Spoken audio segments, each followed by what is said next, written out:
अस्सलामुअलैकुम dear students. In my previous video मैंने आप लोगों की यहाँ तक की वर्किंग डन करवा दी थी। आज हम न्यू टॉपिक पढ़ेंगे जो है कॉन्ट्रैक्शंस। ये ग्रामर का ही टॉपिक है। कॉन्ट्रैक्शंस का मतलब होता है किसी भी वर्ड को छोटा करना यानी शॉर्ट करना।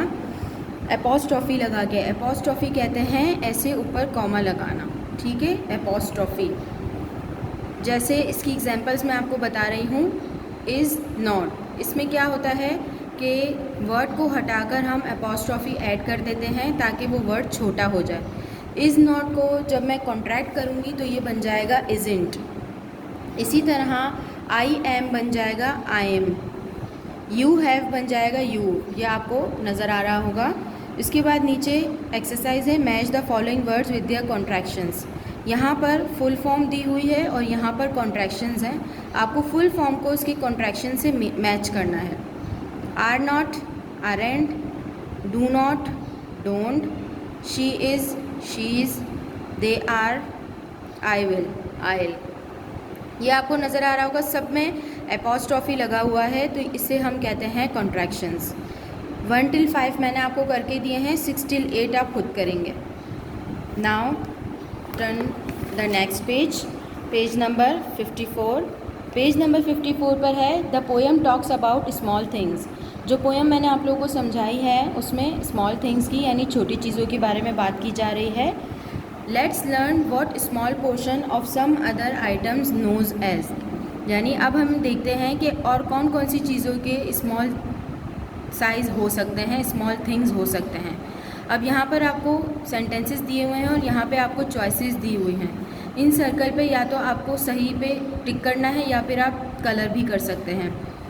अ डैश ऑफ सॉल्ट, सबसे लिटिल थिंग होती है पिंच यानी चुटकी, अ पिंच ऑफ सॉल्ट। इसी तरह a piece of bread, crumb of cake, crumb का मतलब होता है छोटा पीस, बिल्कुल छोटा, crumb of cake. A drop of water, एक कतरा, छोटा सा कतरा। 4 मैंने करके दिए हैं, 5 till 8 आपको खुद करने हैं।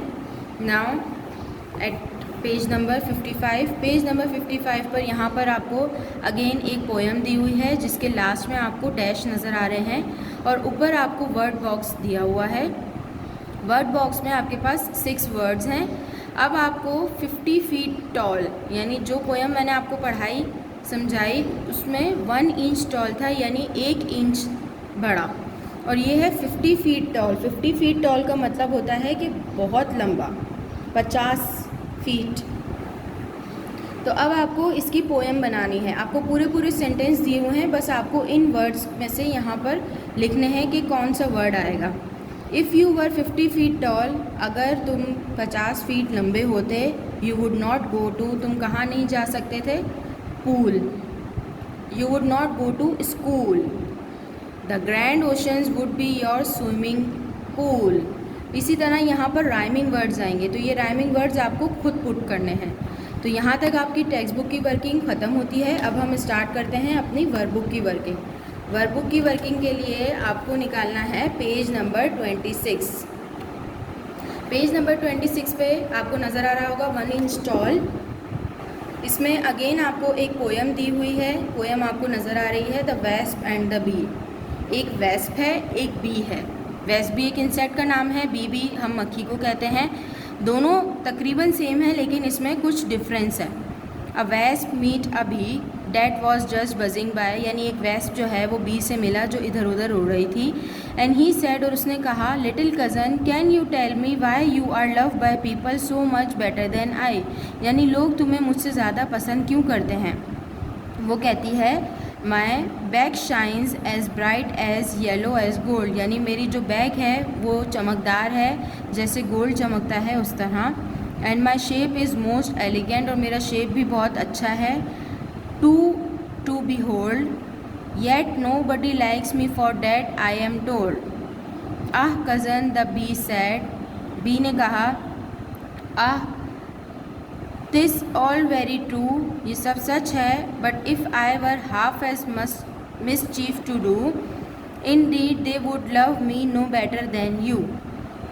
You have a fine shape and a delicate wing, तुम्हारे विंग जो हैं, पर जो हैं वो अच्छे शेप के हैं, डेलिकेट है, नाजुक है। They own you are handsome but then there is one thing they can not put up with and that is your sting. ये आपकी एक पूरी पोएम है। इसके बाद आपको क्या करना है, इस पोएम को अच्छे से पढ़कर उसके बाद आपको नीचे जो चूज़ द बेस्ट आंसर्स दिए हैं यानी टिक द राइट आंसर, इस पर आपको टिक करना है। हु मेट हूम यानी कौन किसको मिला, तो यहाँ पर कौन किसको मिला, वेस मीट अबी, टिक है ये, यहाँ पर स्टार्टिंग में लिखा है wasp meet a bee. Then next page number 27, page number 27 पे आपको यहाँ पर बी नज़र आ रहा होगा। What was the bee doing, bee क्या कर रही थी, जस्ट पासिंग बाय यानी वहाँ से गुजर रही थी। The wasp was proud of her, wasp को किस चीज़ पर प्राउड था, अपनी अपीयरेंस पर, कि वो ब्राइट थी और चमकदार थी उसकी स्किन। हु वॉज मिस्चीवियस, कौन मिस्चीवियस था, bee. The people can not put up with the wasp, इसका भी आंसर आपको आपकी पोएम से मिलेगा, sting. Now describe the noun given below with adjectives from the poem. अब यहाँ पे आपको डैश दिए हुए हैं, dash cousin, dash mischief, dash thing, dash shape, dash wing. अब यहाँ पे आपको पोएम से देखकर एडजेक्टिव्स लिखने हैं। जैसे यहाँ पर डैश कज़न है तो यहाँ पर आपको दिया हुआ है लिटिल कज़न, तो लिटिल उसकी जो है वो साइज़ बता दिया है, लिटिल छोटी, तो यहाँ पे हमने लिटिल लिख दिया। उसी तरह आपको पोएम से देखकर एडजेक्टिव लिखने हैं। कितनी मिस्चीफ थी, मच। कितनी थिंग थी, वन थी। ये मैंने आपको लिख के बताया है, ये दोनों आप लोगों को खुद करना है। Match the words with their meanings, अब आपको यहाँ पर वर्ड्स को मीनिंग से मैच करना है। यहाँ पे मैंने इसके उर्दू मीनिंग्स लिख दिए हैं। बजिंग का मतलब होता है भिनभिनाना, इधर उधर घूमना। एलिगेंट मतलब खूबसूरत। बिहोल्ड मतलब देखना। डेलिकेट मतलब नाजुक और मिसचीफ मतलब शरारत करना। बजिंग, ह्यूमिंग का मतलब भी भिनभिनाना होता है। एलिगेंट नाजुक, ग्रेसफुल, बिहोल्ड और सी मतलब भी देखना। डेलिकेट नाजुक, फाइन, इक्विसाइड इसका मतलब भी नाजुक। मिसचीफ बैड बिहेवियर, शरारत करना, बैड बिहेवियर एक ही बात है। ये आपको मीनिंग्स इस तरह मैच करने हैं। Now turn your page eight page number 28। Page number 28 पर आपको यहाँ पर एक्सरसाइज बी नज़र आ रही होगी। Right the adjectives given below in the correct column. Word box में आपको बहुत सारे एडजेक्टिव्स दिए हुए हैं, मिक्स हैं, और नीचे आपके पास 6 कॉलम एक चार्ट बना हुआ है। जिस तरह आपको टेक्स्ट बुक में मैंने पूरा चार्ट समझाया था, बिल्कुल उसी तरह यहाँ पर एक चार्ट बना हुआ है जिसमें 6 कॉलम्स है। Quantity, size, shape, colour, origin. अब इसमें मैंने क्या किया है, मैंने क्वांटिटी लिख दी है, क्वालिटी उसका मयार बता दिया है, साइज़ भी मैंने इसमें से निकाल के लिखे हैं, शेप भी लिख दिए हैं, शक्ल। आपको क्या करना है, आपको इसमें से कलर्स निकालने हैं और इसमें से ओरिजिन निकालना है। जैसे क्वांटिटी मैंने आपको बता दिया था मिकदार, कि 1 है, 2 है, 3 है, तो यहाँ पे 2 क्वांटिटी है, फ्यू है, इस तरह आपको ढूंढना है। क्वालिटी मयार बताना है। सबसे पहले यहाँ पर आ रहा है फैसिनेटिंग यानी दिलचस्प, ब्रिलियंट होशियार, डिलीशियस मज़ेदार, लवली प्यारा, ये सारी इसकी क्वालिटी है। उसके बाद साइज़ ढूंढने हैं इसमें। सबसे पहले साइज़ दिया है बिग, फिर आ रहा है ह्यूज, फिर है इनॉर्मस भी बड़े को कहते हैं। अब आ जाए शेप पर, इसी तरह शेप मैंने लिख दिए हैं। अब कलर और ओरिजिन आपको खुद लिखना है। ओरिजिन भी मैं समझा चुकी हूँ कि किसी जगह से ताल्लुक़ रखना, किसी कंट्री का नेम, किसी शहर का नेम, यानी किसी सिटी का नेम, कुछ भी हो सकता है ओरिजिन में। अब आ जाए एक्सरसाइज सी पर। Complete the following sentences by using noun from the word. अब आपको यहाँ पर वर्ड दिए हुए हैं जो है नाउन्स, कॉमन नाउन्स है, इसम है। अब उनको आपको इन ब्लैंक्स में फिल करना है। 2 मैंने फिल की हैं, बाकी 3 आपको खुद करनी है। A fierce dash was fought at Panipat between Babur and Ibrahim Lodhi, यानी पानीपत की लड़ाई किन के बीच हुई, बाबर और इब्राहिम लोधी के बीच में।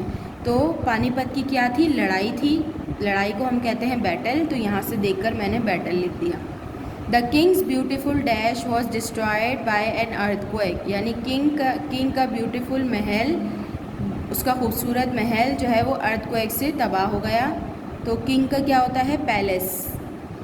इसी तरह 3, 4, 5 आपको खुद करने हैं। इसके बाद नीचे आ जाएं कॉन्ट्रैक्शन। कॉन्ट्रैक्शन अब मुझे समझाने की ज़रूरत नहीं है, कॉन्ट्रैक्शन मैं आप लोगों को टेक्स्ट बुक में भी समझा चुकी हूँ। इसके अलावा ये पोर्टल पे भी मौजूद है। 3 कॉन्ट्रैक्शंस मैंने खुद लिखी हैं यहाँ पर, बाकी 4 till 10 आप लोगों को कॉन्ट्रैक्शंस खुद लिखनी है।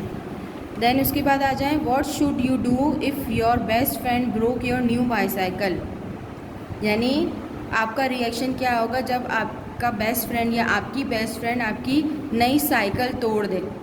Right few lines to describe your reaction, आपको कुछ लाइंस लिखनी है अपना रिएक्शन बताने के लिए कि अगर आपकी दोस्त आपकी साइकिल तोड़ दे तो आपका रिएक्शन क्या होगा। तो मैंने यहाँ पर 6 लाइंस ड्रॉ की हैं, आप 5 लाइंस इसकी मुझे लिख कर दिखाएंगे। इसी तरह आपको लाइंस ड्रॉ करनी है पेंसिल स्केल से, नंबर 1, नंबर 2, नंबर 3, इस तरह आपको 5 पॉइंट्स लिखने हैं इस पर, ठीक है। यहाँ तक आपकी वर्कबुक की वर्किंग ख़त्म होती है। अपनी नेक्स्ट वीडियो में मैं कॉपी की वर्किंग आप लोगों को समझाऊंगी। टिल देन अल्लाह हाफ़िज़।